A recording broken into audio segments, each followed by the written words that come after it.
meron kayong listahan ng binoto nyo. Dala talaga kayo. Listahan. Yeah. Tapos ikumpara nyo doon sa resibong lumabas. Kapag hindi nagtugma kahit isa lang, picturean nyo at mag-file kayo ng complaint sa electoral board. No. Tapos, kumuha kayo ng kopya. Asan yung kopya ko? Kasi may kopya kayo niyan eh. Kumuha kayo ng kopya, picturean nyo, and then mag-set up ako ng email address, doon nyo ipadala lahat. Doon nyo ipadala lahat. Ako naman nagsabi sa inyo, ito yung gagawin ninyo eh. Kailangan talaga natin bantayan yung boto natin. So, ulitin ko, magdala kayo ng listahan, i-compare nyo doon sa resibo ninyo. Kapag hindi tugma, picturean ninyo, sabihin nyo, ako nang turo sa inyo, ako mananagot dyan. Tapos, i-file nyo ng complaint sa electoral board, humingi kayo ng kopya.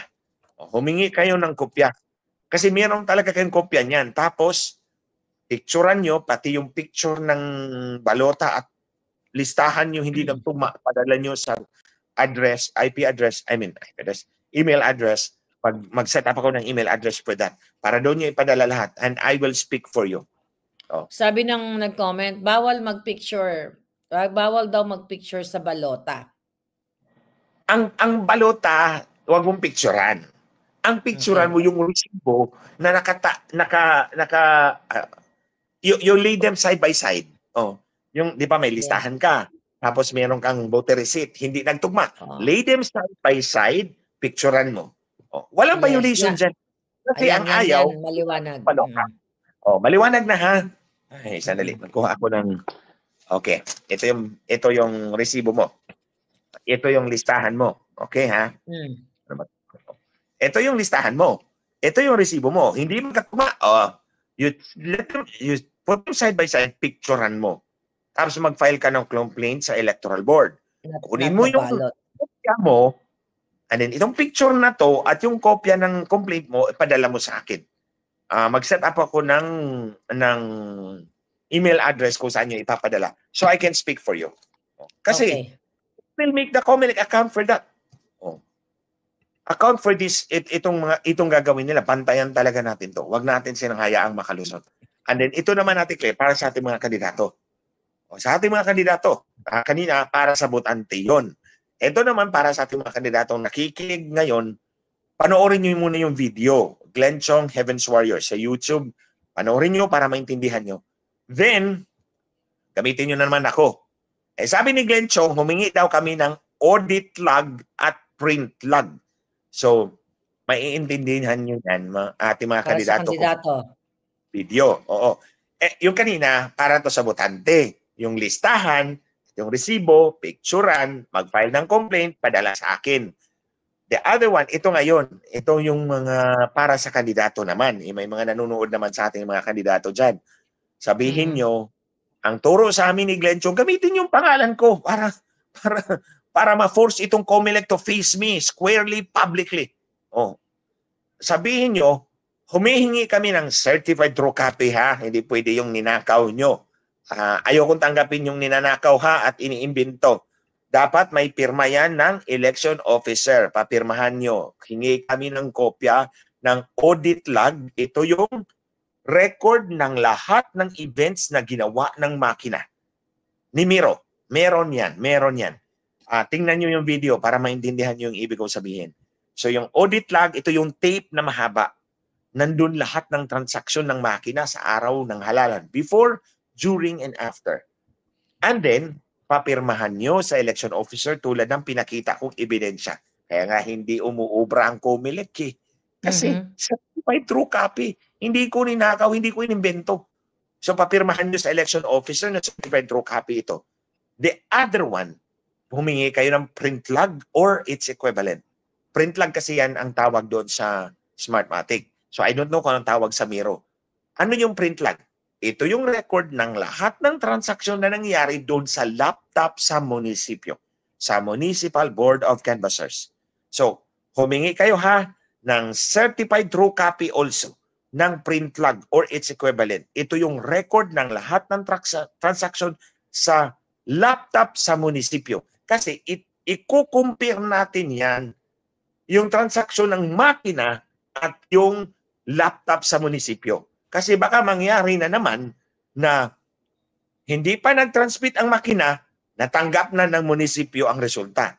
Tulad ng nangyari doon sa in 2010 and in 2022 according to General Rio. Nangyari sa dalawang eleksyon, 2010, 2022, mangyayari na naman yan ngayon. Magic kasi yung eleksyon. So mga kandidato, dalawa ang hihingin nyo ha. Print log, yung sa makina. Audit log doon sa makina. Print log doon sa municipal server sa munisipyo. Para i-compare natin yan. I can do that. Alam na alam ko yan. Kahit na magkabaligtad, yung print log, pababa, from top to bottom, yung audit log from top to bottom, yung print log from bottom to top. Mahirap. Pero we can do that. I will do that. Para mahuli natin to. Pero certified true copy ha? Certified true copy. Yes. Attorney Glenn, magbasahan tayo ng comment. Sabi ni Lucino Botanas, Attorney, bawal magdala ng cellphone sa loob ng voting room? Wala namang ganyang batas, di ba? Na bawal magdala ng cellphone sa That's too unreasonable restriction. Yeah. That's too unreasonable restriction na pati cellphone pinagbabawalan. Ang alam ko, ang bawal is picturean mo yung balota mo. O picturean mo yung balota mo, ang bawal talaga yun. Pero pag ang listahan na hindi tugma sa resibo, picturean mo yan. That's a matter of evidence. Evidentiary matter yan. Hindi pwedeng pagbawalan ka dyan. Karapatan mong magreklamo. Oo. At ilalabas natin yan na hindi nagtutugma para mabuking talaga itong Comelec, matuldukan natin itong kanilang kagaguhan, kalokohan. Yeah. So si Ednar Abs, actually nakapag-usapan na namin to kanina pero baka pwedeng paliwanagan muli. Sabi ni Ednar, how about yung complaints ng mga OFW about sa online voting nila na iba ang lumalabas? Ayun na nga. Kailangan mong may listahan ka. May listahan ka and then yung resibo na hindi sila nagtugma. You take a picture, you file a complaint. I don't know nga lang kung ano yung sistema doon sa online voting kasi hindi naman ako go online voting. Yeah. Ito yung sinasabi ko, ito yung pag makinang harap mo. Pero pag online voting, I don't know kung binibigyan ka ng resibo. Somebody has to clarify that with me. Kung meron bang resibo na lumalabas doon sa screen mo pagkatapos mong bumoto. Kasi kung walang resibo, the more reason. Sabi ni Hazel Corpus. Pag walang resibo ang online voting, that's a violation of the law. Malinaw yan. Okay. In the case of Bayan versus Comelec, the case of Bagong Bayan versus Comelec, ako yung resource person ni Senator Gordo doon, ako yung humarap sa Korte Suprema. Kaya nga nanalo kami kasi ang sabi ng Comelec at that time, para lang malaman ninyo mga kababayan, ito katarantaduhan talaga ng Comelec. Tinatakot nila ang Korte Suprema na kapag may resibo daw tayo, 18 hours ang voting journey. 18 hours. So tinatakot nila ang Korte Suprema. So ang ginawa ni Senator Gordon, dinala ako doon. Pero harap ako sa Korte Suprema.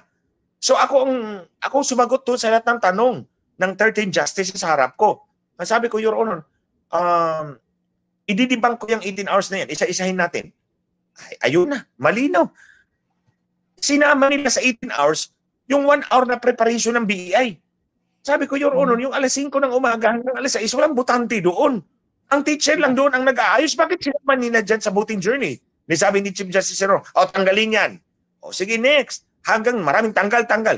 And in fact, may resibo tayo ng 2016, 12 hours lang ang voting. Tarantado talaga itong Comelec na to. Mandaraya talaga. Living witness ako dyan doon. Dinadaya nila. 18 hours daw yung eleksyon pag may resibo. Ayun, sabi ng Korte Suprema, alam nyo mga kababayan, 30 minutes after the oral arguments, 13-0 ang voting ng Supreme Court. Ibigay ang resibo. Kaya online voting, dapat may resibo. Pag wala sa violation of the law, ipapa-impeach natin si George Garcia. Yes, sabi ni we'll see you. Nakaboto na po ako online dito sa Hong Kong, na screenshot ko pa, kaya lang hindi ko pa ma-check yung QR code kung yung binoto ko ba ay yun din ang lumabas. Yan ang sabi niya. Okay, so ayun nga. Walang resibo. Na siguro, sabi walang resibo, QR code lang. Napaliwanag na nga din kanina yon. Pero sige, for the heck, i-explain ulit natin, That's brother. that's not a receipt. Kung QR code lang ang binibigay sa inyo, hindi yan resibo kasi nga sabi ko sa inyo hindi pangalan ng kandidato ang laman ng QR code na yan eh. I-insist Code daw ang ba laman yan. ang resibo, sabi ni Truth Bar? Dapat yes, dapat Because that's i-insist. the requirement of the law. You Yeah. should insist for a receipt kasi requirement yan ng batas. Yun na nga mga kababayan. Kapag sino-short change tayo ng COMELEC, hindi ka binibigyan ng resibo, pinapahirapan ka, QR code binibigay sa'yo, in violation of the law, anong ibig sabihin doon? Dadayain na naman yung eleksyon natin. Ano Kaya nga, ang specific na provision ng batas ang pwedeng sabihin ng ating mga kababayan para pag pumunta sila sa mga immigration, sa embahada, sa mga konsulado? Kasi usually, brother, yung ating mga OFW, minamaliit yan eh. Hindi man lahat ng mga tao sa embahada, minamaliit nila. So para equip sila, may idea sila, sasabihin natin, anong batas or ito yung batas. Itong article na ito, itong provision na batas na ito ay nagpoprotekta sa karapatan ko na makahingi ako ng resibo sa aking binoto. Kasi talagang yan ang nakikita natin na problema talaga sa online voting. So yung iba dyan talagang inaano pa hindi pa tinatrato ng maayos ng mga nasa embahada at parang feeling nila ng mga nasa embahada, walang karapatan ng mga OFW na humingi ng resibo. Parang, inaano nila, nilook down nila at hindi binibigyan ng tamang impormasyon.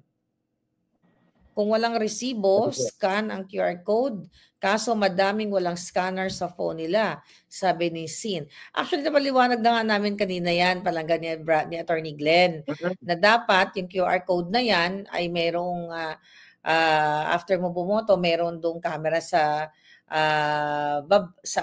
machine na kung saan ay pwede mong i-check kung tugma ba yung list yung binoto mo. So yes, ang dami nagko-comment na talagang walang resibo na binibigay online. So ini-screenshot lang daw nila. Yun ang sabi niya.